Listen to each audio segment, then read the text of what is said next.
what is science? A few years ago, well, maybe more than just a few, when I was at school and university, that question was answered every time you opened a science textbook. The textbooks in the introduction always started off, science is that branch of the search for knowledge which follows the scientific method. Well, that immediately raises the question, what is the scientific method and where does it come from? The scientific method was put forward by a man called Francis Bacon, and he lived at the time of the Reformation. He proposed the scientific method for this reason. Nature carries the stamp of the Creator, whereas man's reason carries the stamp of his own folly. We will have it that all things are as we in our folly think they should be. And to get over this propensity of man to believe what he thinks is true, he proposed the scientific method. In the scientific method, the search for knowledge about any phenomenon or process involves 1. Observation and measurements. That is the very first thing. Without observations and measurements, no science. 2. A search for patterns in the observations and measurements. And of course, without observations and measurements, you can't search for patterns in them. 3. Proposal of a hypothesis to explain these patterns. 4. Design of critical experiments to test the hypothesis. It has to be an experiment which could show your hypothesis to be false. It's no good choosing an experiment that will always say yes. 5. If experimental results do not support the hypothesis, then one must search for a hypothesis which explains both the old and the new observations and measurements. Then 6. If much experimental evidence supports a hypothesis and none contradicts it, it is considered a law of science. And 7. If any observation contradicts a hypothesis, it must be abandoned and a new hypothesis sought. One can see why the great Russian scientist Mendeleev made the famous statement, "Science begins with measurement." If there's no measurement, science cannot even make a start. And Albert Einstein made the even more famous statement, "What can be measured is science. Everything else is speculation." Now you'll notice that Bacon put forward the reason for the scientific method, for putting forward science, because nature carries the stamp of the Creator. This is a purely religious reason. Without a Creator, there is no point in doing the scientific method. Science only started when the scientific method was introduced. Many people don't like that idea, and they point to the Greeks and say, well, the Greeks were the first people who invented science. Well, they certainly did take observations and measurements. They did put forward hypotheses, but they didn't do experiments for a very good reason. They had a whole pantheon of gods, plenty of them. And their gods meddled in nature. And these gods often had petty differences and quarrels between themselves, and they used to vie with each other for the affections of beautiful damsels and such things. So there was absolutely no reason to believe that nature would always behave the same way. After all, if the gods are playing around with it, not only will it not behave the same tomorrow as today, but it will be sacrilegious to get mixed up with them. You know, we mustn't interfere with them. So they never did experiments. They did mathematics, the most powerful tool in a scientist's toolbox. They spent a lot of time developing philosophy, logic, but they didn't do science because they didn't do experiments. Pythagoras, for example, did a great deal of work in mathematics. He also put forward hypotheses. For example, he put forward a hypothesis about the notes ringing from hammers of different weights. But he didn't do an experiment to test to see if the hypothesis was correct. It was actually wrong. But he never found out it was wrong. He never did the experiment.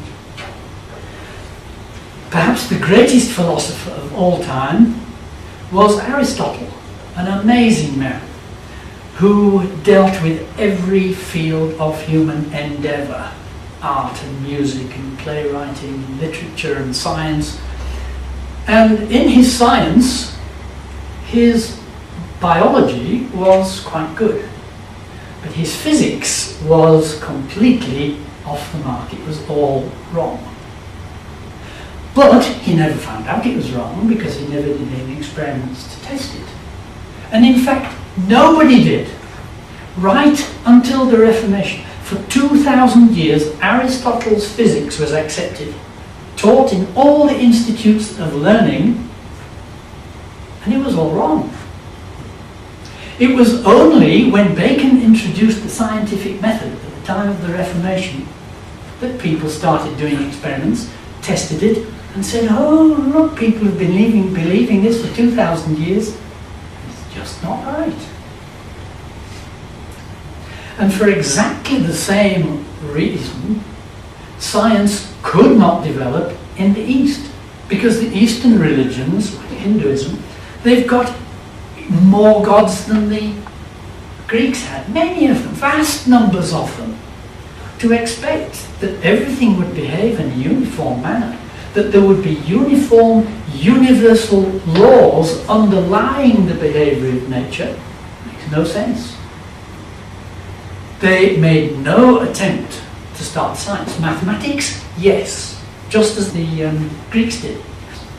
In the same way, science could not develop in Africa, because in Africa, nature is controlled by the spirits, and the spirits are conjured by witches and witch doctors. And to expect that things will happen in the next village the same as they happen here, why should it? There are different spirits over there. They're conjured by a different witch doctor. So to expect there would be universal laws of nature that would happen, that work the same everywhere, just wouldn't make any sense. Now, one might expect there's a much better chance that Islam might have produced science, because after all there is only one God, so there you've got a chance of unity in nature. But the trouble is, Allah is, one could say, capricious. He gets involved, and the saying, it is written, it means Allah's just decided that, He's written it down and it's going to happen. I used to live in northern Nigeria. I used to lecture at university there. And that's a Muslim area of Nigeria. I had a few Muslim friends, and one asked to go with me one day in my car, and I knew some of his friends were going to the same place, and just for interest I said, well, you're very welcome to come, but I'm surprised you're not going with your friends. He said, oh, I know my people. They don't put the brake on, they look to Allah. And another time, driving along, a chicken ran across the road just as the car was driving through, and the chicken got run over. This Muslim in the passenger seat said, isn't it amazing that Allah should decree that that chicken should cross the road just at that moment? You see, whether you have a crash or whether that chicken gets killed doesn't depend on how safely you drive. It depends on whether Allah has decided you're in for a crash. So with that kind of attitude, there's no point in doing science as well. Now, the Muslim also developed mathematics. But science, no. There has in fact only ever been one worldview which made the development of science possible. And that's the Judeo-Christian worldview. And science did not develop anywhere else in the world, among any other people, than the Christians of the Reformation. Because the Bible tells of one God who created everything. It's a law-giving God. One would expect nature to carry the stamp of his laws. And that was the reason why Johannes Kepler was prepared to spend years of his life poring over the observations and measurements that Tycho Brahe had made of the sun, moon and planets. He was prepared to put in years of effort to find patterns in those measurements because he was confident the patterns would exist. He was confident that the Creator who made the sun, the moon and the planets, did things in an orderly way, and if he searched hard enough, he would be able to find it. And after many years of very laborious calculation, they didn't have calculators in those days or computers, everything had to be done with pen and ink. Eventually, he found the pattern in those measurements and deduced that the planets orbit the sun in an elliptical orbit with the sun at the one focus. And when he discovered it, he rejoiced and said, "Isn't God wonderful to have made such an amazing plan?" And he's famous for his statement, "The privilege of a scientist is to think God's thoughts after him." Isaac Newton, in the same mold, a scientist strictly, eagerly observing the creation very diligently, very carefully. He brought a new standard of accuracy to measurements in science. Standards that he worked to were one of the reasons he was able to find out so much and make such huge progress in science. But Newton spent more time doing research in the scriptures than he did doing research in mathematics. Newton wrote far more about the scriptures than he wrote about science. Leonhard Euler, today he would probably be considered the greatest scientist that ever lived, because today scientists are judged on the number of papers they publish, and he published more papers than anybody else by far. For 50 years, 1/3 of all the papers on mechanics, on engineering mechanics, mathematics, and theoretical physics, it was all done by Euler. Very interesting man. He attended Bible study every day of his life, even when he was in his cradle. His father took the Bible studies when he was a child. When he got married and left home, he took the Bible studies. When his children grew up, they used to come to his house in the evenings for Bible study. When he grew old, he went blind. He still carried on with his Bible studies because he had the Bible entirely in his head. He developed Newton's work. He took it further until it could deal with just about any problem in mechanics. He developed fluid mechanics, aerodynamics. He developed the mathematics that just about all scientists use today, particularly partial differential equations. Then we have James Clerk Maxwell, who made enormous advances in electricity and magnetism. He discovered radiation, radio waves, microwaves, everything to do with that kind of thing. He said he came across his insights into his field theories by considering the way God shows himself to work in the Bible. there is long-standing benefits that have come from these people's work.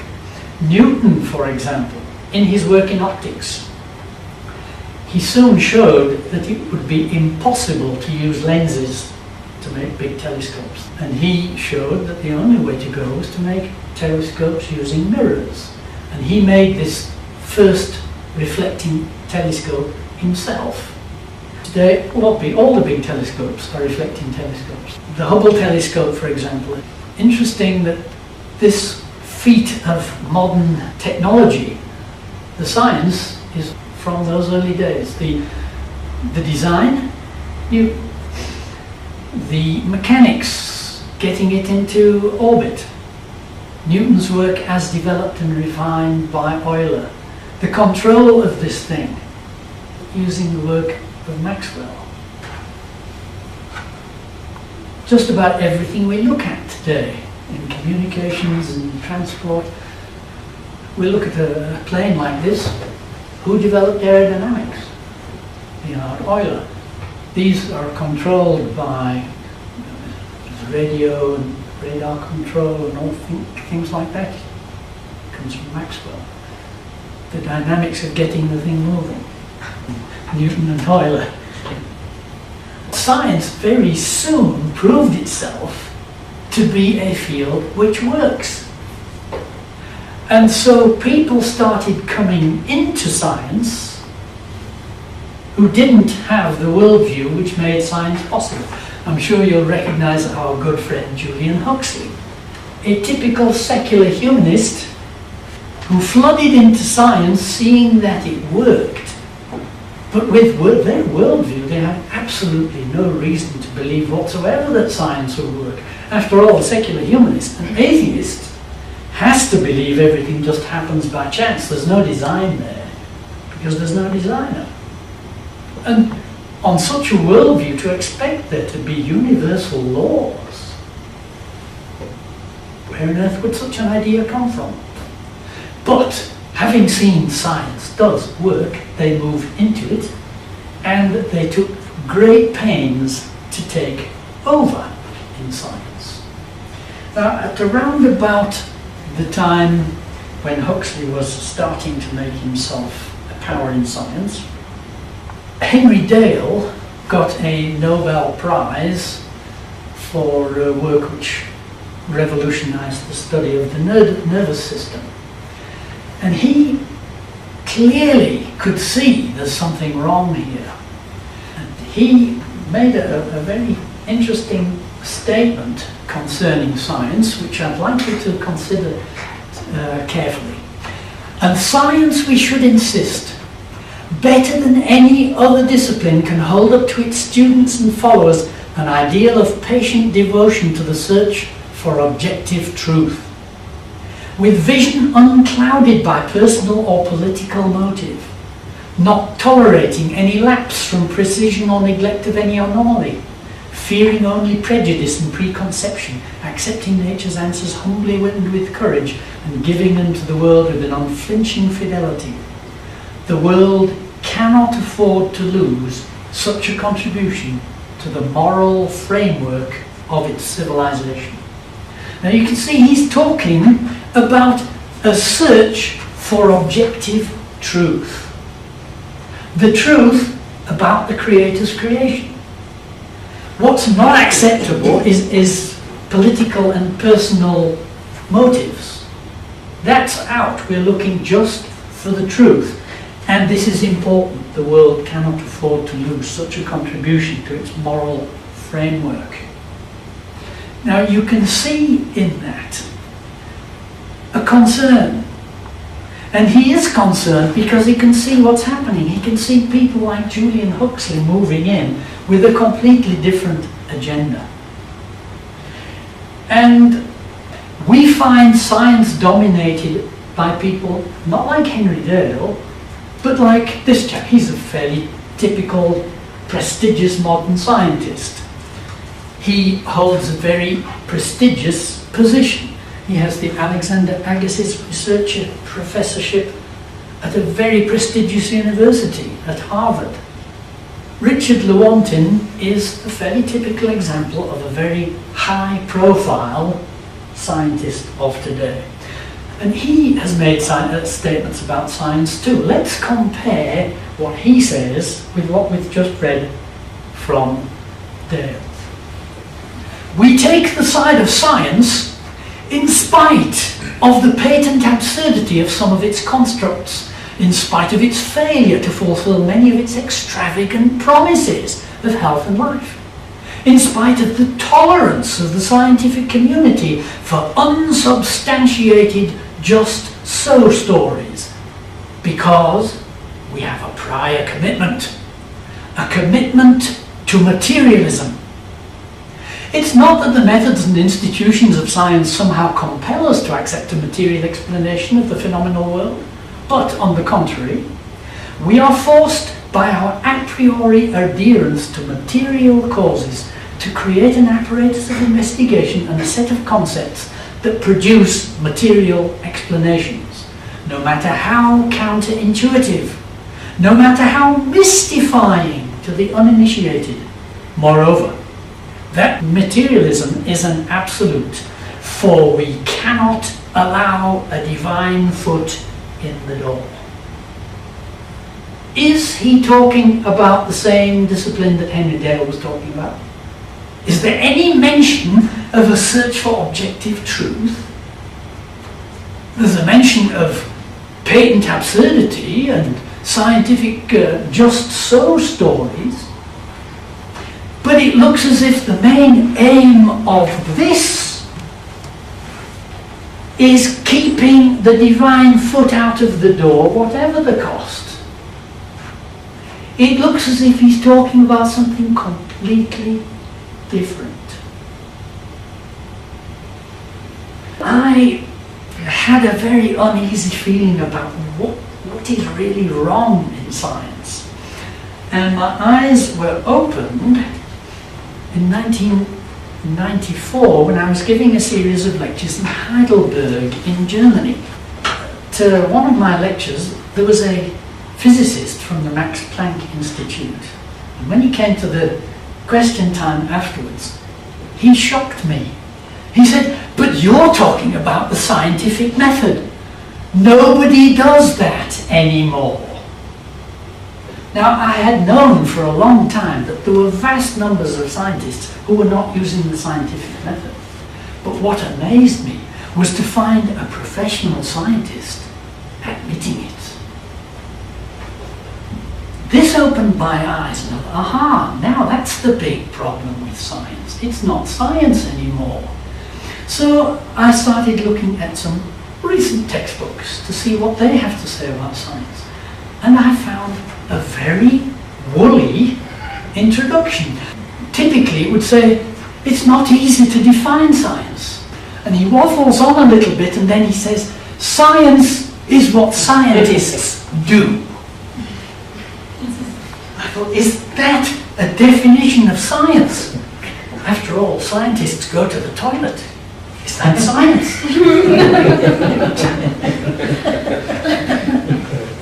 Well, I didn't come across a satisfying definition being used today until I came across Professor Brian G. Wallace, who is a professor of physics at the University in Florida in America.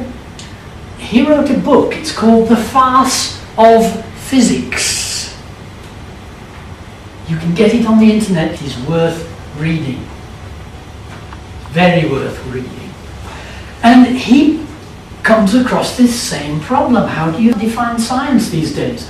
And he pointed to Thomas Kuhn, who is one of the most famous philosophers of science, very well respected. And he pointed out that he effectively defines science this way.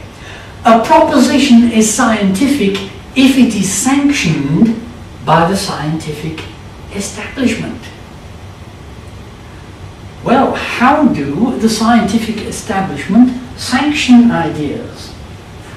They sanction them by allowing them to be published in respected journals of science. Now, they determine which are respected, which can count as science, and the top, the number one, is a journal called Nature. And very close behind it, right on its heels, is another publication called Science. These two are the top. But there are plenty of others. There are lots more. The distinguishing feature about all these journals of science is they are sanctioned by the scientific establishment. And anything that appears in here is science. Anybody who publishes in here are scientists, and those who don't are not. Now, there are other journals, like, for example, Galilean Electrodynamics and CRSQ, but they are not accepted as science. Because to the scientific establishment, certain things are sacrosanct, they cannot be criticized, and certain things are banned, they cannot be mentioned.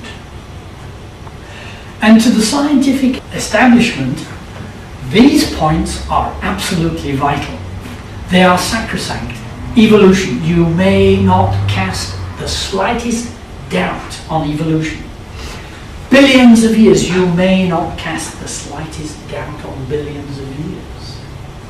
Naturalistic cosmology, particularly the Big Bang, you can say as much as you like that about that as you like. You can even mention things like steady state cosmology or even plasma cosmology. But beyond that, no chance. The Copernican principle, that is the idea that the Earth is nothing special. It's also called the mediocrity principle. The Earth is just a second-rate planet moving around a second-rate sun, moving around a second-rate galaxy, moving around a second-rate group of galaxies. It's nothing special. And Einstein's relativity, now that is actually linked with that. So the banned items are the things which go against these. Intelligent design and creation, you can mention them only to pour scorn on them. Short time scale, again, you can mention it only to pour scorn on it. You're not allowed to put forward any of the evidence which makes many people believe in it. Alternatives to naturalistic cosmology, definitely not allowed. And geocentricity, the opposite of Copernican principle, no, that is taboo. Now, one would think, but why is this taboo? The problem is, all the experiments attempting to prove the Copernican principle have all instead pointed to geocentricity. They've all pointed to the fact that the Earth is the center of the creation. And the only way all that evidence can be disregarded is by Einstein's relativity. Einstein's relativity was only invented to explain away all the evidence for this. So it's absolutely sacrosanct. So these points here, you must support them, you must go against these, otherwise you're not going to get anything published in the journals of science and you will not be considered a scientist. And if anybody attempts to go against the wishes of the scientific establishment, there are sanctions that dissenters can be hit with. First, they can be fired from their jobs. This is usually only for pretty junior scientists, people who are just trying to establish themselves. If it gets to be known that they believe in any of the banned subjects, if they give a lecture on it, if they write a book on it or anything like that, they will be immediately fired from their jobs. They'll have qualifications annulled. One can spend, say, 5 years doing research for a PhD at university, and then it's found that you don't believe in evolution, And that university can simply cancel your degree. And you find that the piece of paper you've got is not a valid degree certificate. It's been cancelled. Now, when he gets to more senior people, it's not quite so easy to do that. So what happens to more senior people is they are denied publication in approved journals. And if you can't publish your work, then you can't make any advance in science. You are denied research grants. Now, without a research grant, you can't do any research, so you can't do any science. And for the very top, you are denied Nobel Prizes. Well, the first person that I've come across that bumped up against the sanctions of the establishment scientists was Professor Herbert Dingle, a very famous professor of physics, an expert on relativity. He'd written books on relativity. When he came across a very simple, very elegant and totally irrefutable proof that relativity is wrong. It's just plain false. And to his surprise, the scientific journals would not publish his proof that relativity is wrong. And he was very upset. He said, but look, this information is being deliberately suppressed. Science can't work this way. And he wrote a book, Science at the Crossroads, in which he not only put forward his disproof of relativity, but he put forward his concern about the fact that science was being run in such a way that important information could be suppressed. Quite recently, a film, Expelled, has been made. You might have seen it. It was on show in cinemas in South Africa about a year ago, and you can get the DVD at the DVD shops, by Ben Stein. And this DVD is showing people being thrown out of science, people being persecuted for not towing the line, not doing what the scientific establishment tells them to do. Now, this is mainly about juniors, people who have been thrown out and people whose qualifications have been rescinded and things like that. But the higher level people, like for example Robert Gentry, a world expert on a field of radiometric dating called radio halos. And I don't think there's anybody in the world who knows more about radio halos than he does. And when his work started to show that the Earth is probably not millions of years old, but it formed very quickly indeed, and when his work showed that things like coal seams are not millions of years old, but just a few thousand years, then he became persona non grata. He was thrown out of his job. He can't get anything published in the respected journals of science, that is. One of the reasons was because he published this book, Creation's Tiny Mystery, which gives lots of evidence that in fact the Earth was created very quickly. Then there's this man, a very senior scientist. He's called Halton Arp, and he used to be classified as being one of the top 20 astronomers in the world. But his work started to show that the expanding universe story isn't valid and the Big Bang isn't true. So all his research grants were cut off. He was banned from the telescopes. An astronomer who cannot get onto a telescope can't do any research. He can't be an astronomer if he can't get on a telescope. So his only alternative, his only option was to retire. And he wrote this book, Seeing Red, Redshifts Cosmology in the Academics and Academic Science, in which he not only talks about the research which they would not publish and threw him out for, but the shenanigans of the scientific establishment as well.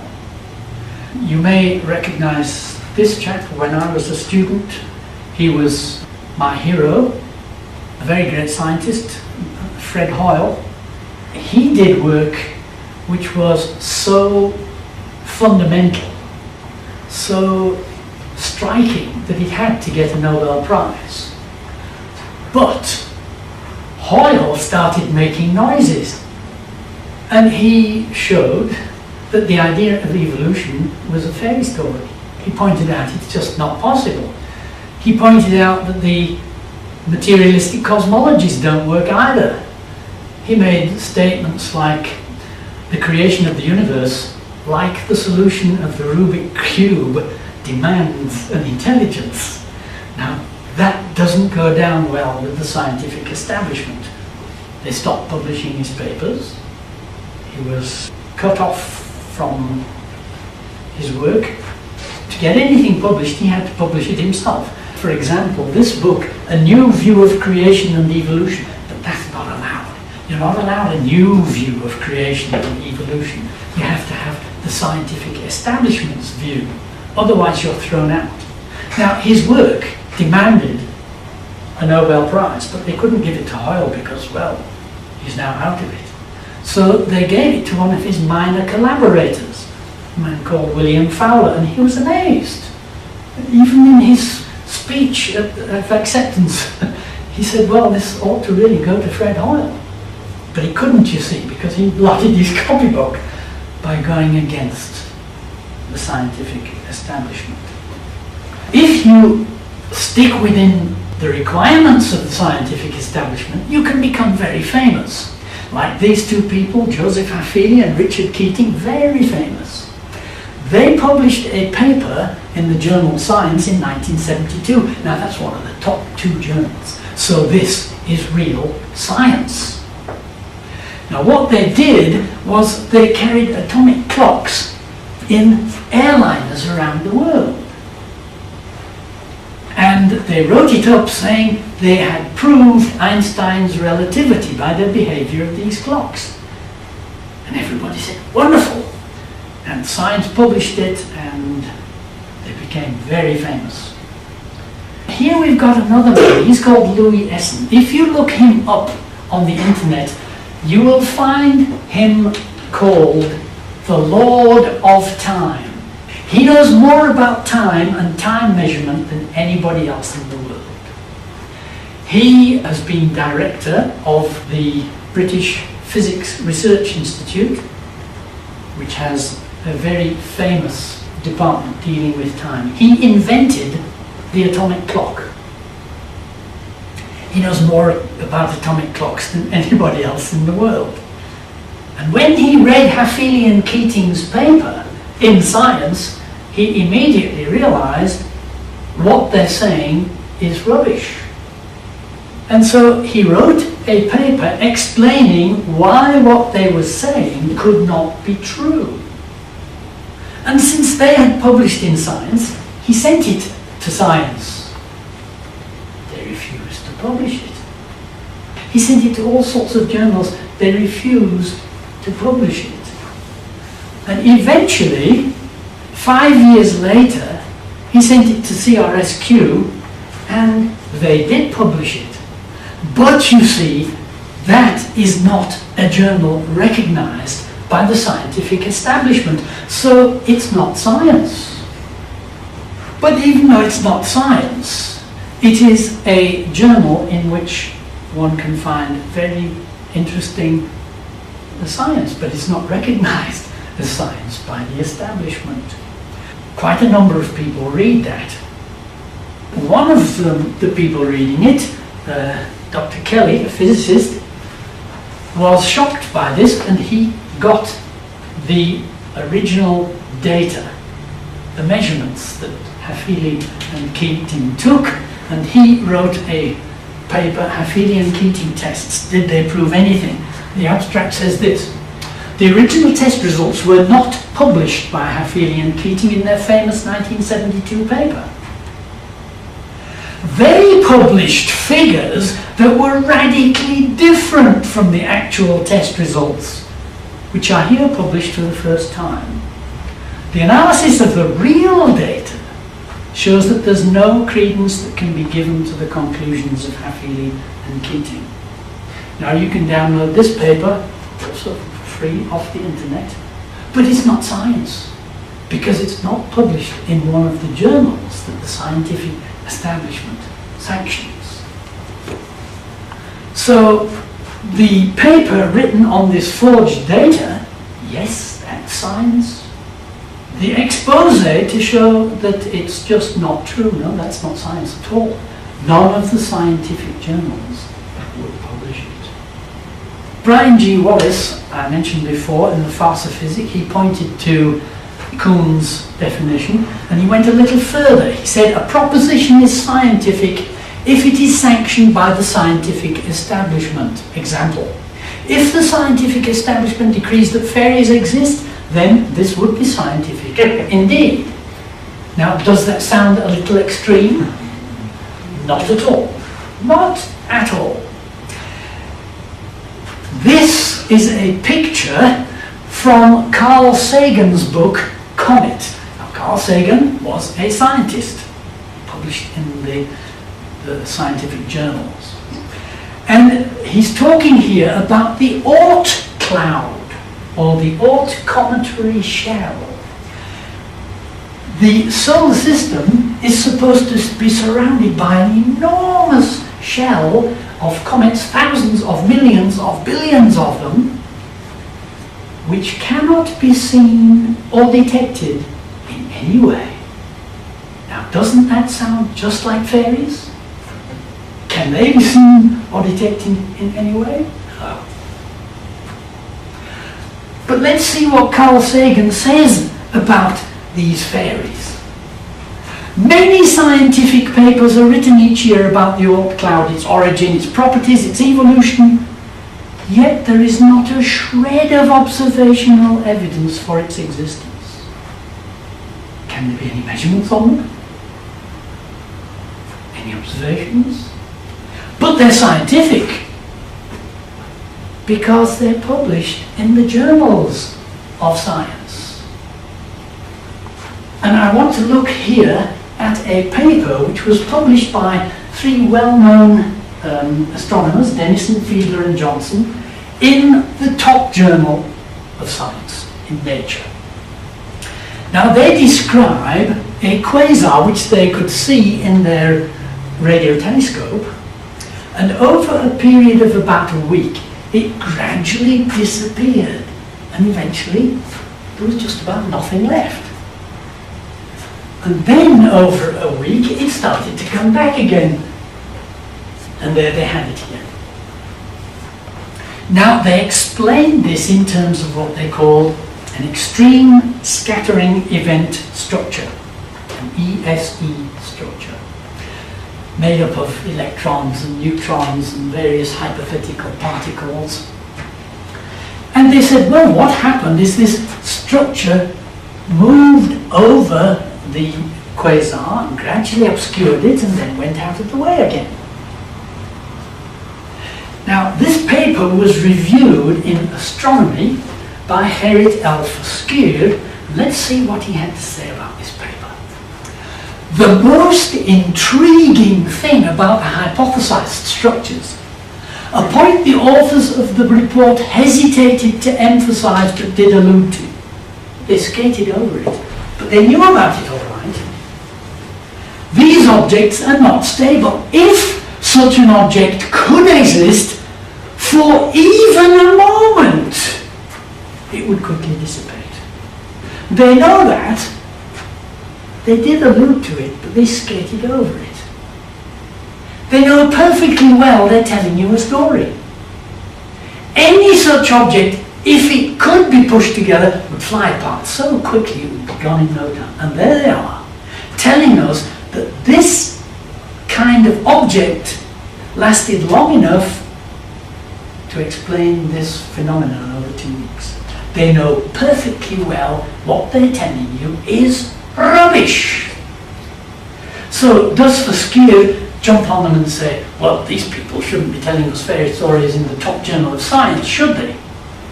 Well, let's see what he says. They could either attempt to explain the radio brightness change and ignore the stability problem, or they could confront the stability issue and be unable to explain the radio variations. In other words, have no paper to write. But the prestige of a scientist today depends on the number of papers he gets published, especially in the top journals.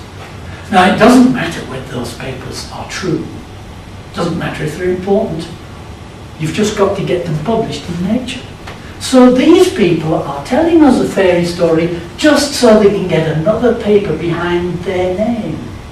Well, does the skier come down on them like a ton of bricks and say, these people should be thrown out? Let's see what he says. Like all good scientists, they're able to tolerate the ambiguities in their model. All the other scientists are doing exactly the same thing. Worthless lies in the journals of science. When I confronted scientists with this, I was amazed at the response. They said, oh, but this paper's 5 years old. It doesn't matter. You see, today we have throwaway science. After 5 years, everybody knows it's been disproved, or it's useless, or it's worthless. It takes 5 years to disprove something. The work of Newton, Faraday, Joule, Thomson, that's exactly as valid today as it was when they did it. Today, the stuff that's published in the journals, 5 years, but forget it. Throw away science. A very famous theologian, Abraham Kuyper, made a prediction quite a number of years ago. He said there will be two different kinds of science. He could see what was happening in science. He said there will be regenerate science and unregenerate science. Nobody refers to regenerate science and unregenerate science. What he meant was regenerate science by people saved by the blood of Jesus, regenerated in the Spirit, and science done by unsaved people. And he said, these people will look at what they're doing and saying, that's not science. These people will look at what they're doing and say, that's not science. Amazing prediction, and yet, that's pretty well what's happened. There are two very distinct sciences. Nobody calls them regenerate and unregenerate science. Nowadays it's called creation science and secular science. Creation science is done by people who believe the creation was created by a creator, and the job of science is to find out how his creation works. People like Dale are concerned about a search for truth, the truth of the way the creation works. Any idea can be considered. Until it's been proved wrong, it's worth considering. Anyone is welcome to pursue the quest for knowledge about the creation, and the scientific method is indispensable. Whereas with secular science, there is no search for objective truth. In fact, secular scientists deny that truth exists. They say there's no such thing as truth. They search for useful theories. Only secular ideas can be considered. You may not consider anything which is not secular. There is control, censorship and regulation. It's an essential part of it. And the scientific method is subservient to secular theories. You can use the scientific method as long as it doesn't interfere with any of the sanctioned ideas. But as soon as it interferes with the ideas that are sanctioned, it's pushed aside.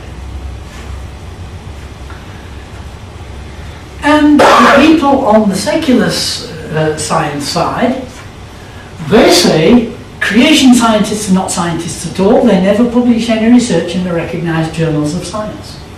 Guess why not? It's not accepted for publication, but this is the This is the standard statement of the secular scientist. Creation scientists are not scientists at all. Scientists are people who publish in the accepted journals. Whereas creation scientists look at what's going on in the secular scientific world and they say, well, is that really science? It's just as Abraham Kuyper said. Now, we looked earlier at this brilliant scientist, Leonhard Euler, who did an amazing amount of original research. More papers published than any other scientist, and it's all fundamental, valuable stuff. And he said, in our researches into the phenomena of the visible world, in other words, in doing science, we are subject to weaknesses and inconsistencies. We make mistakes. So humiliating that a revelation with a capital R, he's talking about the Bible, was absolutely necessary to us, and we ought to avail ourselves of it with the most powerful veneration. The only way we can keep from going off the track in science as well as in anything else is to follow what the Bible says. To Euler, to Newton, to all the early scientists, the Bible was the most important handbook. Newton did more work on the Bible than he did in science. And yet, amazingly, there are even Christians today who are prepared to take as a higher authority the journals of science, the pronouncements of the secular scientific establishment. And that is rather surprising in view of what Douglas Jones pointed out. The odd thing is that science has such a ridiculous track record to serve as such a powerful veto house of truth. If we think in terms of centuries and millennia, few other disciplines turn inside out so flippantly and quickly as the natural sciences. Nothing can take the puff out of the scientific chest more than a study of its history. Perhaps that's why it's so rare to find science departments requiring courses in the history of science. The history of science provides great strength to the inductive inference that at any point in its history, that day's science will almost certainly be deemed false, if not laughable, within a century, often in much less time. Well, we asked the question, what is science? And I don't think that everybody is going to be satisfied with any answer to that question. What will satisfy you depends on the answer you give to that big fundamental question we looked at last time. Why is there something instead of nothing? There are two answers. The creation was created by a creator, or the creation created itself. And as we saw last time, the answer that you accept to that question makes a huge difference on every question, and it even makes a huge difference to what you are going to accept as science. If you accept the first possibility, the creation was created by a creator, then you will almost certainly go along with Henry Dale. And you will find that science has a commitment to the scientific method. It is a search for objective truth. Even if we never find the truth, it is the search for that objective truth. We do not tolerate anomalies because anomalies cannot occur when you're dealing with the truth. We accept nature's answers humbly and with courage, even if they're not the answers that we actually hoped for. No political considerations must come into account. They always blur the picture, and the scientific endeavour has a bearing on the moral framework of society. Now, on the other hand, if you accept that the creation created itself, you will have a view probably very much like that of Richard Lewontin, where the real commitment is to materialism, even if that commitment leads to patent absurdity, like, for example, the Big Bang theory. Extravagant promises. There are so many scientists who say science has all the answers, and although we haven't got quite all of them yet, we will have them. Unsubstantiated just so stories. The theory of evolution is full of them. They don't mind that it's counterintuitive. One of the science advisors to the United States President once said that one course in relativity makes all straight thinking impossible. That doesn't matter. Relativity is counterintuitive, it doesn't make sense, but if it's needed, it's perfectly acceptable. Doesn't matter if it's mystifying to the uninitiated. Quantum theory is mystifying to the initiated. In fact, I believe it was Niels Bohr who once said, if anyone says they understand quantum theory, they don't know anything about it at all. But the main point, the absolutely central issue which cannot be let go of, you cannot allow a divine foot in the door. Which alternative would you like to choose? Now, I would like to point out that for a Christian, Paul gives a warning. Listen to what he says to his disciple Timothy. O Timothy, keep that which is committed to thy trust, avoiding profane and vain babblings and oppositions of science falsely so called, which some professing have erred concerning the faith.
I feel that the scientific method is supposed to devalue human life, devalue the creation, so that humanity does not seek out God. if a human being does not feel that they're worth something, like somebody loves them and created them, they will not seek for something more in the universe. So I think that's the main aim of all this propaganda. It's to take away people's self-worth so that they do not seek out the one who loves them, the one who created them. I don't see how the scientific method does that. Oh, sorry, not scientific method, I meant the scientific establishment. I didn't know. Well, yes, I totally agree with you on that. I think in the minds of the people who are pushing the scientific establishment, they are wanting to justify their worldview. And you cannot justify your worldview if things like evolution are trashed, because it's absolutely essential to your worldview. So you can't allow it to be trashed. And if you have that worldview, then life is meaningless. There is no value. A boy is a pig, is a dog. There is no worth if there is no creator. You're just accidents otherwise. So if you say the Earth is a lot younger than science says it is, what do you mean by younger? How old? Well, maybe in 2 weeks' time we'll have a presentation on the evidence for how old the Earth really is. It was, the question would be around dinosaurs. Where do they fit in, and why are they gone, and what happened to them when Adam was created? Well, dinosaurs are a very interesting kind of creature. The story has been popular in science, and it's the only one that's allowed in the journals. These things died out 65 million years ago. It's a very nice story, but there have been a number of problems with that. First of all, there are descriptions of dinosaurs in ancient writings. For example, the history of Geoffrey of Monmouth. Now, it's interesting that he is taken as being authoritative.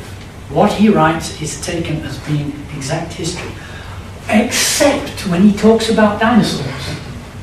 People say, well, here he must be making it up, because we know dinosaurs weren't around for him to write about. Then there are dinosaurs carved in all sorts of places where they shouldn't be, like on the gates of Babylon, Angkor Wat. There are temples even more recent than Angkor Wat, where there are recognized carvings of dinosaurs. And these temples, they worshipped the various animals as gods. And among the animals they worshipped, there are these dinosaurs. When Alexander the Great did his conquests, he took a historian with him. Well, there may have been more than one, but he wanted everything recorded. And when he got to India, his historian writes that the Indians were more concerned that his army would kill their enormous gods which they worshipped, animals they worshipped as gods. They were more concerned about that than he would overrun the country. Recently, a paleontologist in America, a woman called Mary Schweitzer, discovered that dinosaur remains that she was dealing with had still got flexible blood vessels in them. And those blood vessels still contained recognizable blood cells. Now, we know a lot about blood cells. One of the things we know is they don't last millions of years.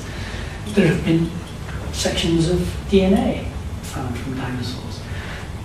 DNA is made up of 100% right-handed sugars, and it produces proteins which are 100% left-handed amino acids.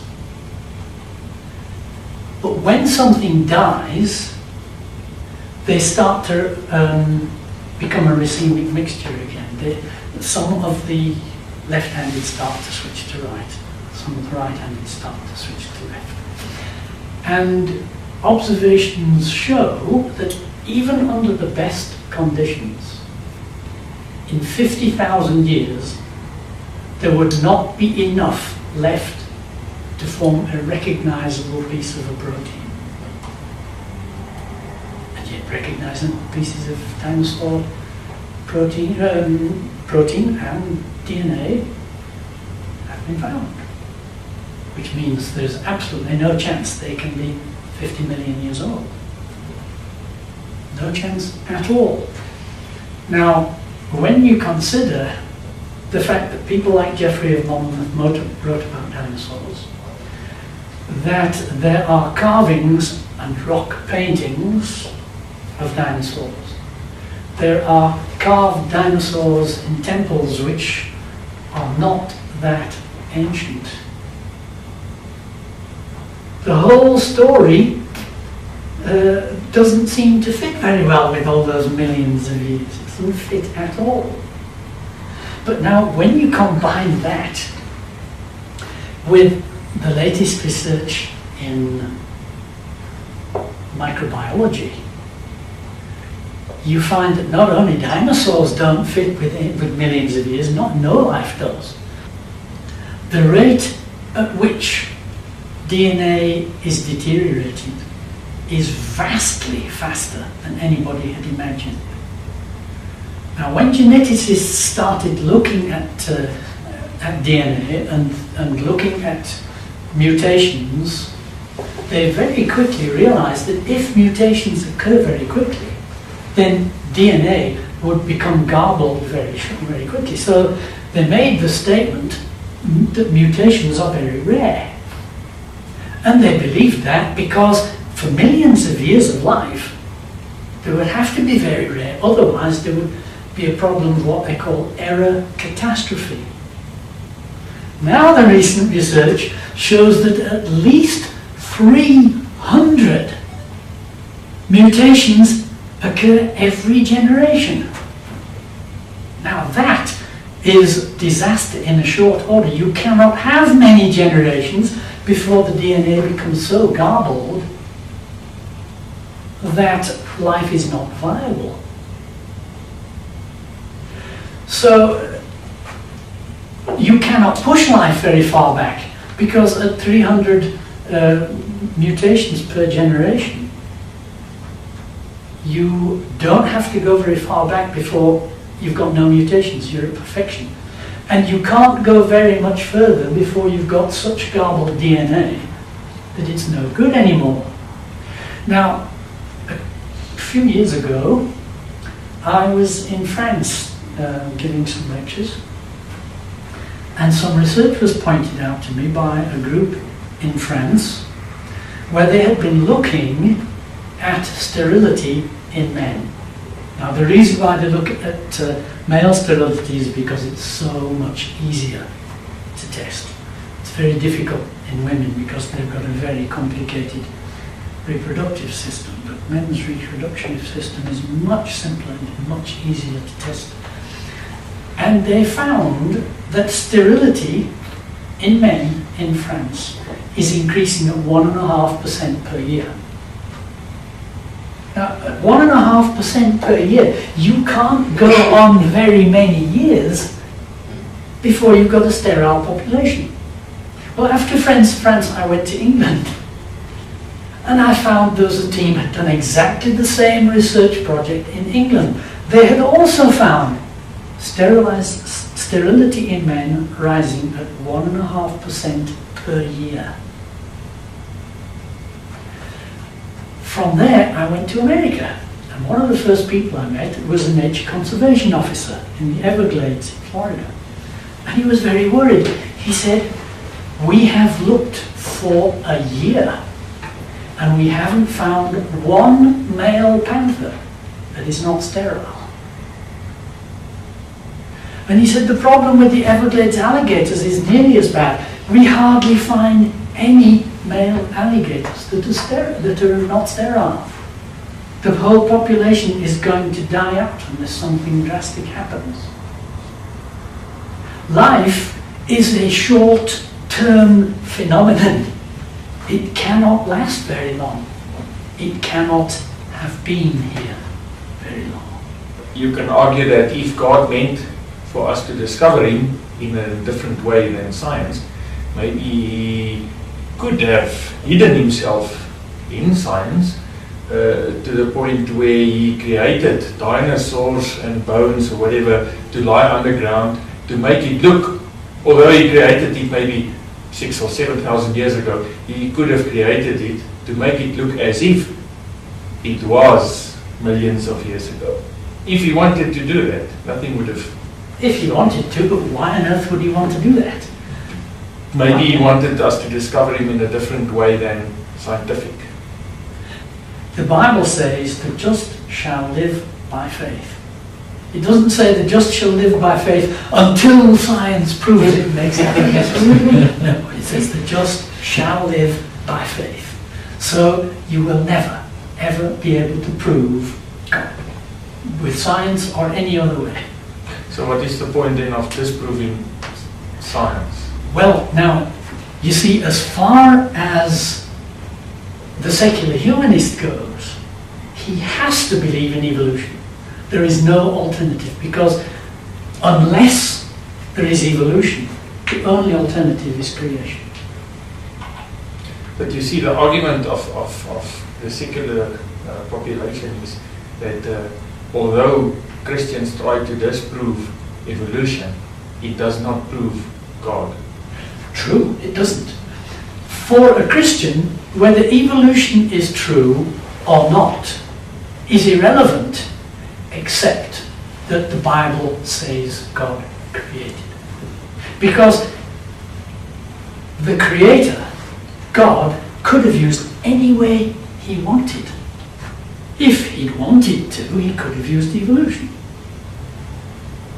But he gives us his word in which he tells us he created it, he spoke it into being. So, as far as a Christian is concerned, God simply told us how he did it. As far as the person who does not want to believe in God goes, he has to believe it happened over a long period by chance. It has to be a long period because we observe things today and if they change so slowly we can't observe it. Therefore it must have happened over a very, very long time. So a huge time span is absolutely essential for someone who wants to believe in evolution. And if you don't want to believe in a creator, you more or less have to believe in evolution. There's no alternative. So I think it's quite easy to see that the secular humanist realizes his position can be disproved. Now, I had a very interesting example of this a few years ago in Russia. I was at a university, and the director of this university, he somehow got on quite well with me, and he decided that I should give a lecture to every department in the entire university. So I went off to arrange a time, and everybody arranged the time for a lecture except the English department. Now the English department said, well, we don't want a lecture, we want some practice for our final year students. We want you to take a discussion group discussing South African politics to give our students some practice in speaking English. So I thought, oh well, that's not what I came for, but if that's all I can do, all right. So I came to the English department after I'd been to the history department, where I gave a lecture on the disastrous influence on society of evolution theory. And I arrived there, and the head of the department said, right, everybody into your discussion groups. And at that moment, the director of the university walked in.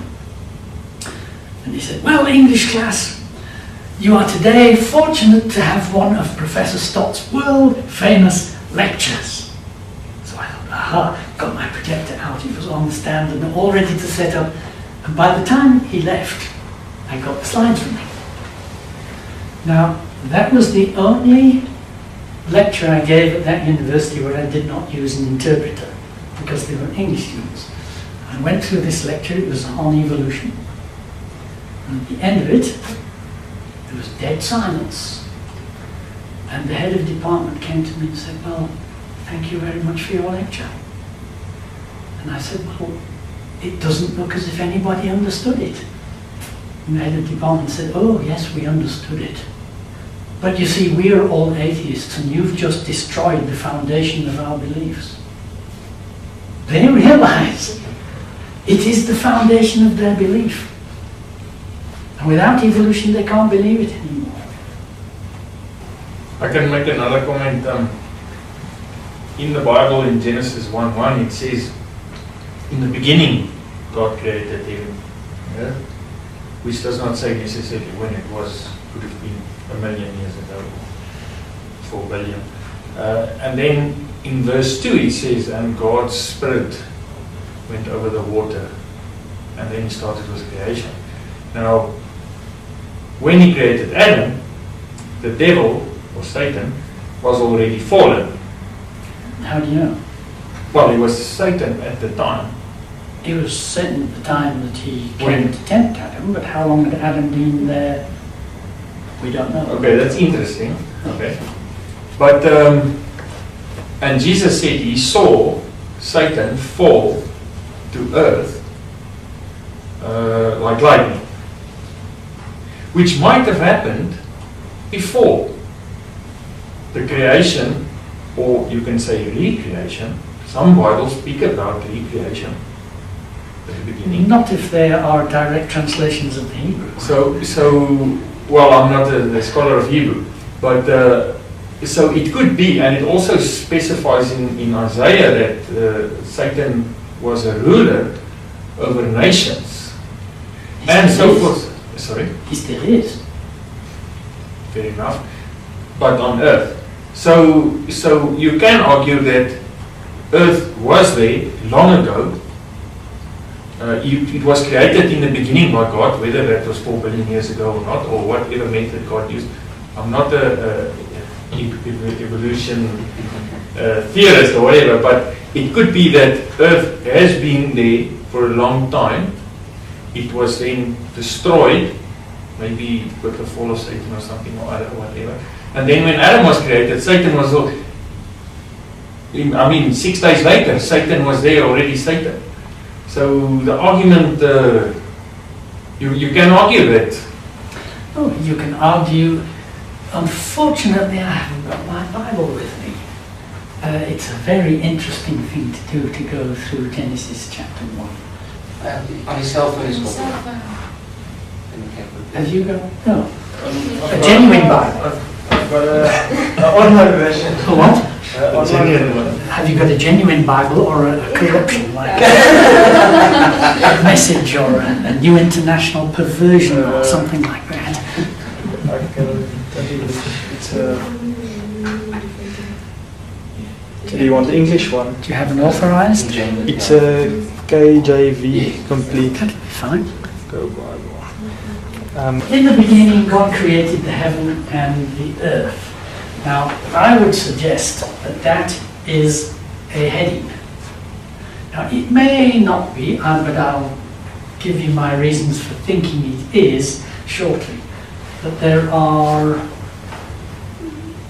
plenty of examples of things starting off with a heading.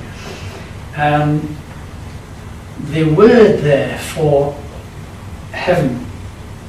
It is the Hebrew word shamayim, which is in the dual, just as a pair of trousers or a pair of scissors in the dual. You have one thing with two aspects, and that. So heaven is the word shamayim, and the earth haaretz. And the earth was without form and void, and darkness was upon the face of the deep, and the Spirit of God moved upon the face of the waters. Now it's interesting that that immediately wipes out the Big Bang theory. Because the first material that's mentioned here is water. The Big Bang requires the first thing that's produced is hydrogen. And this hydrogen has to collect into stars, and you've got to have nuclear reactions going on which eventually build up oxygen. And then when stars explode, those which become supernovas, you have these elements thrown about the universe, and then at last now you can have hydrogen combining with oxygen and you can get water. Millions and millions of years after the Big Bang. So here we've got a direct refutation of the Big Bang theory, because the first thing that's mentioned here is water. Sorry to interrupt, but the assumption that you are making is that that water was in a deformed earth. But it could be that the earth was destroyed with water, again with water, the second time with Noah. Well, let's carry on and see if that's possible. Okay? And God said, "Let there be light," and there was light. And God saw the light, that it was good, and God divided the light from the darkness, and God called the light day, and the darkness he called night, and the evening and the morning were the first day. Now you see this light that he creates, there's no light bearer there. It doesn't say he created the sun or a star or a flashlight. He creates light, but there's no light bearer. And this light defines time. Until that light is created, there is no definition of time. What happened had no measure. That measure is determined by the light. Now, what on earth that could be is a difficult question, because science can't tell us what light is. Science can tell us some things about what light does, but what light is, it's a mystery. There are some observations which can only be explained if light is some kind of a waveform. But then, to be a waveform, it has to have a medium to travel through. And there are other observations which can only be explained if light is like a particle. So you've got a whole stack of experiments. Light has to be some kind of a wave. You've got a whole stack of experiments where it appears light has to be a quantum, some kind of a particle. And it doesn't help to try and combine them and say, well, light must be a wavicle, because there aren't any experiments which are explained by a wavicle. So what does this tell us? Well, we don't know what light is. So what this light was that God created, we don't know, but we do know that it defines time. Until this light was defined, there's no day, there's no night, there's no time measure. Now, it's hard to see how this can be, but the way I visualize it is this. If God created this light in some kind of a circuit, and it takes one day to go around this circuit, we now have a definition where the light is, it's day, where it's not, it's night, and we have a definition of this time, day. So it's after he creates the light that he can say, and the evening and the morning were the first day. So how long he was hovering over the waters, it's not a meaningful question, because the means of measuring this light, this night and day, is only created and then one can talk about a day. And God said, let there be a firmament in the midst of the waters, and let it divide the waters from the waters. You'll notice we still only have one physical material, water. And he creates something else called the firmament. I don't think we're in a position yet to decide what that is, but it's somewhere in the midst of the waters, dividing the waters below it from the waters above it. And God called the firmament heaven. And the evening and the morning were the second day. Now, it's interesting here, the firmament he makes on the second day, and that is this heaven, the word shamayim, the same one that we find in verse 1. So this is one of the reasons I think the first verse is a heading. In the beginning he made heaven and earth, and the heaven he made on the second day. And God said, let the waters under the heaven be gathered together into one place, and let the dry land appear. And it was so. Now, here we've got something interesting. We've got water below, water above, the firmament in between, and in the water below, he says, let dry land appear. And dry land does appear. And this reminds me of Jesus' first miracle. What was the first thing Jesus did? He took water and he made something else from it. Wine in this case. And it looks here as if the original material is water, and God creates land, dry land, out of the water, and that fits in very well with 2 Peter chapter 3, where it says God created the earth out of the water and standing in the water, whereby the world that then was overflowed. And it was so, and God called the dry land earth, haaretz. That's also what we find in verse 1, God in the beginning, God created heaven and the earth, and here we have the heaven created on day 2, the earth created on day 3. Now, I may be wrong about that, but that's the way, in reading it, I see it. And the gathering together of the waters called he seas, and God saw that it was good, and God said, let the earth bring forth grass, and herb yielding seed, and the fruit tree yielding fruit after its kind, whose seed is in itself upon the earth, and it was so. And the earth brought forth grass and herb, yielding seed after its kind, and the tree yielding fruit whose seed was in itself after its kind, and God saw that it was good. And the evening and the morning were the third day. So by the end of the third day, we have got the waters below the firmament, now transformed pretty well into the earth as we know it now. It's got land, it's got sea, it's got trees, plants. And God said, let there be lights in the firmament of the heaven to divide the day from the night, and let them be for signs and for seasons and for days and for years. And let them be for lights in the firmament of the heaven to give light upon the earth. And it was so. And God made 2 great lights, the greater light to rule the day and the lesser light to rule the night. He made the stars also. And God set them in the firmament of the heaven to give light upon the earth, and to rule over the day and over the night, and to divide the light from the darkness. And God saw that it was good, and the evening and the morning were the 4th day.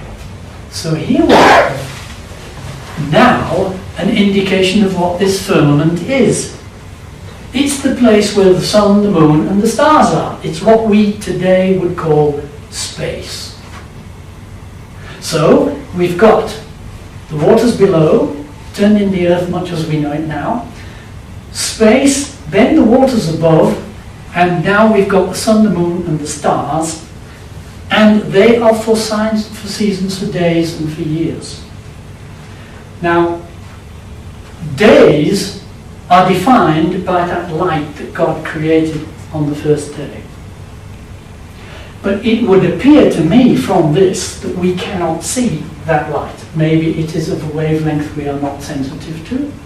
Maybe it is outside the waters above and therefore is not visible for some reason. But it appears that the sun, the moon and the stars are set there for a time measure that we can see. And presumably they are in synchronous movement with the fundamental time-defining light that was created on the second day.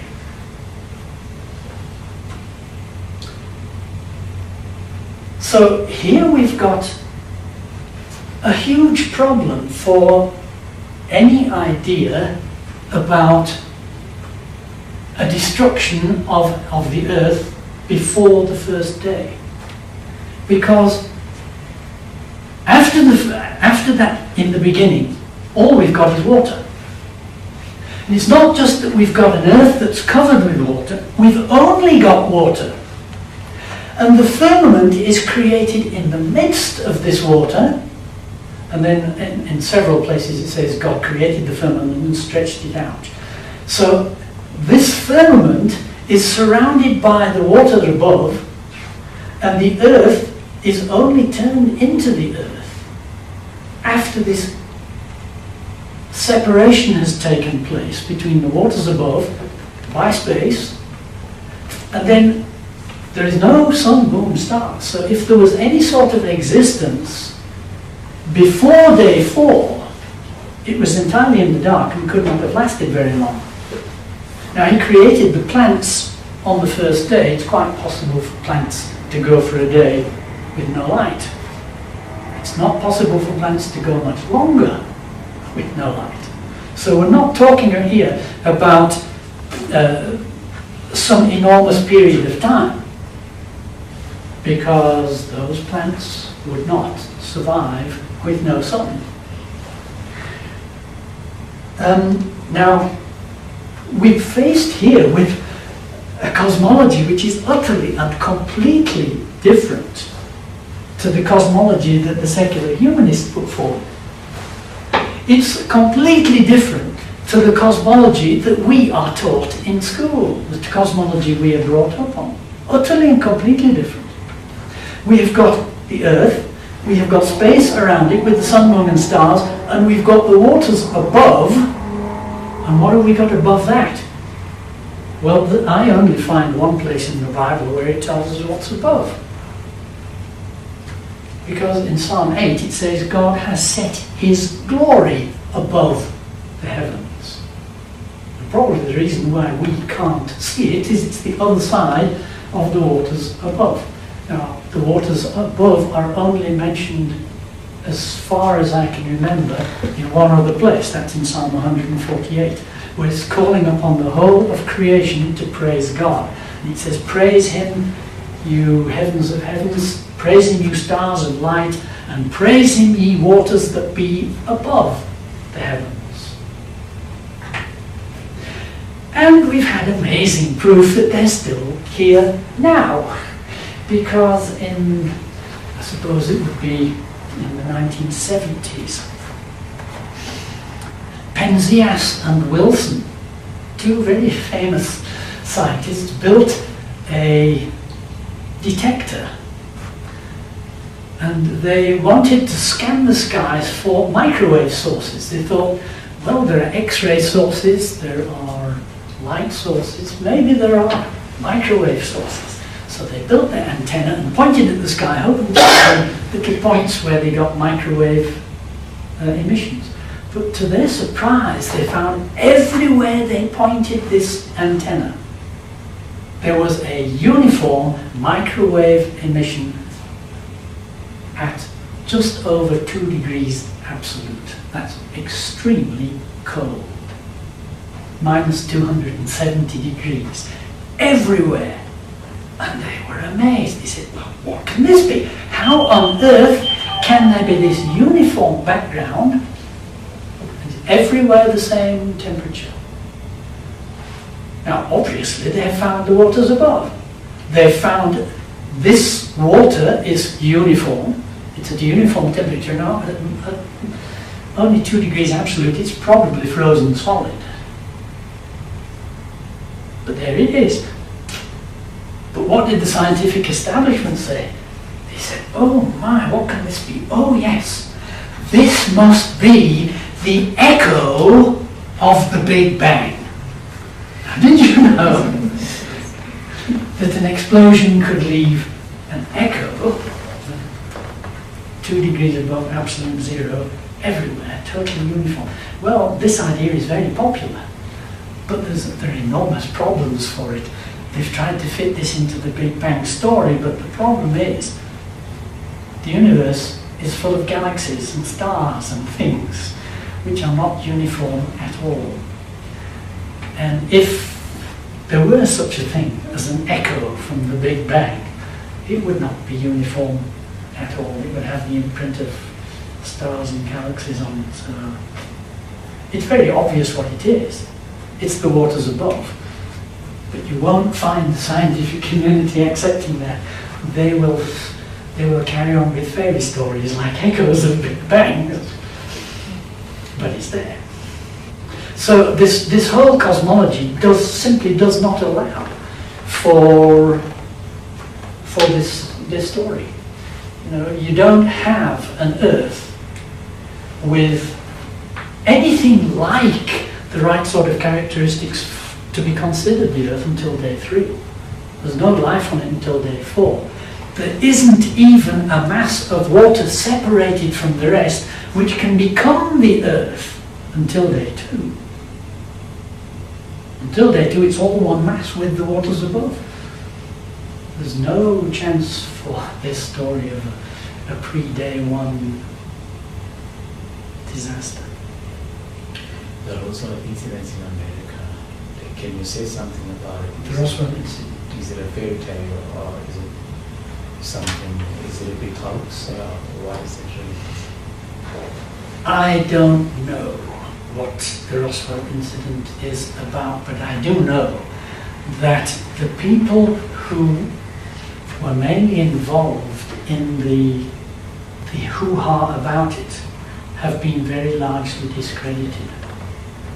They have very largely been shown to be people who had an interest in a dramatic story for personal gain. The evidence seems fairly clear that the actual problem was a weather balloon which got damaged and came down. And the remains of this so-called spaceship, the evidence seems to be pretty convincing that it was a weather balloon. I'm not an expert. What I have found is that in most of the cases of extraterrestrial contacts, they almost all involve either people who are involved in witchcraft or people who are involved in hallucinatory drugs. And the two go hand in hand. Hallucinatory drugs and witchcraft go hand in hand. So I would say that that kind of thing is very likely concerned with very dubious spiritual beings.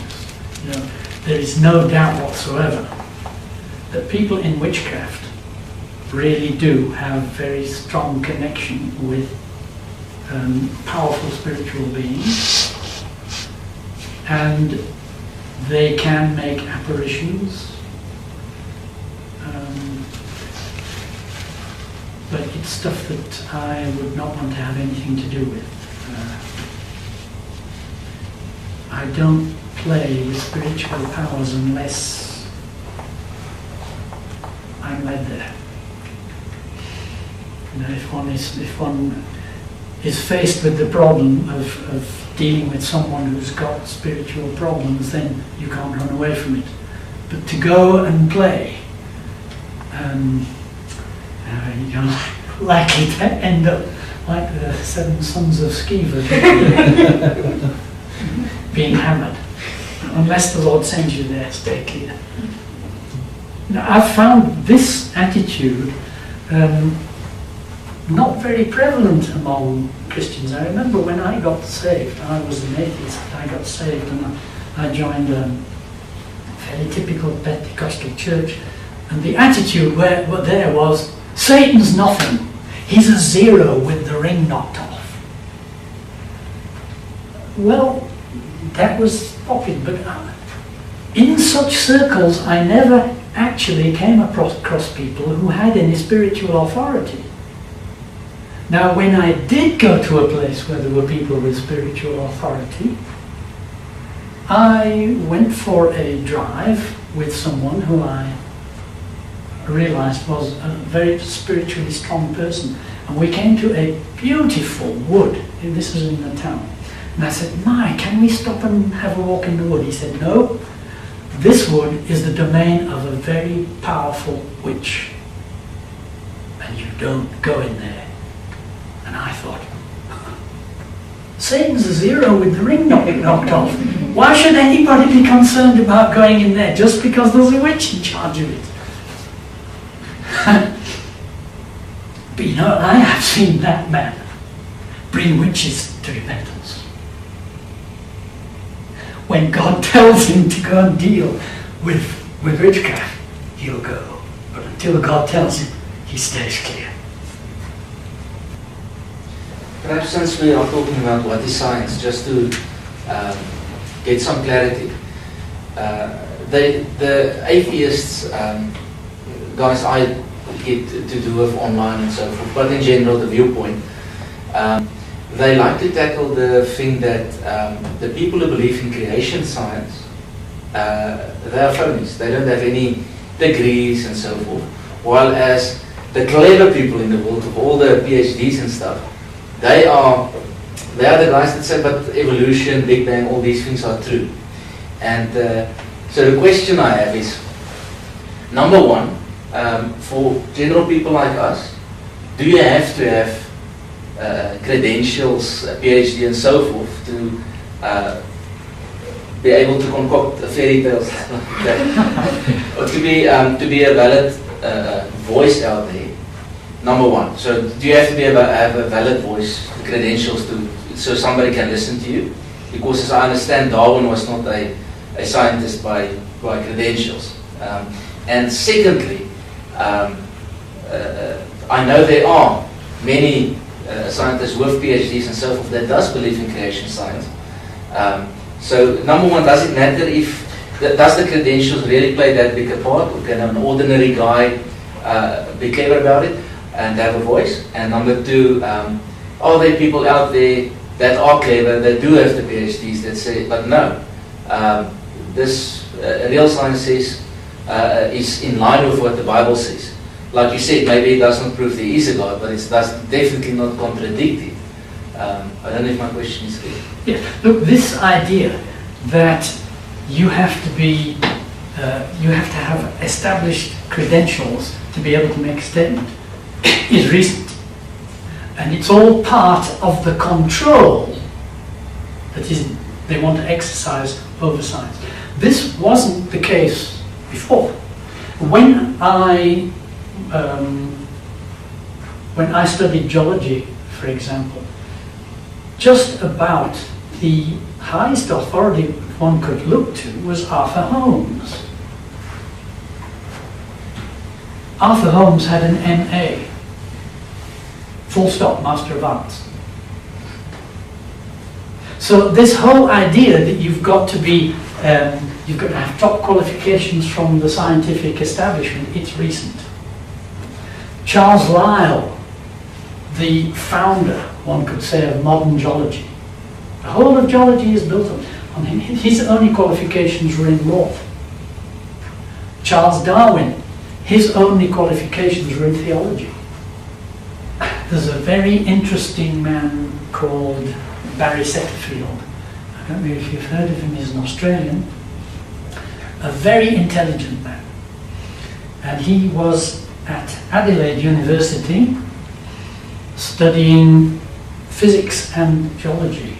And the Lord spoke to him and said, "You're prepared to put all this work in for a degree. Are you prepared to do this work for me?" He left the university. He studied entirely on his own. He has no qualifications at all. And yet he's one of the most brilliant scientists around. it was thanks to him that I got into this kind of thing. This was a deliberate choice to be a nothing and a nobody. Because the Bible says God uses those who are small in the eyes of the world. If you're a nothing and a nobody, God can use you. If you're something special, well, you can look after yourself, but God won't use you. God uses the despised of this world. And that's, Barry Setterfield is quite happy to be despised by this world, but used by God. As far as I'm concerned, a PhD in science today means that you conform to what you are told to say. You conform to what you're told to believe. About 2 or 3 years ago, I came across the story of a woman at American University who was doing a PhD on mice. And after about 3 years research, she went to her supervisor and said, well, look, it's very clear from my research that mice cannot evolve and have not evolved.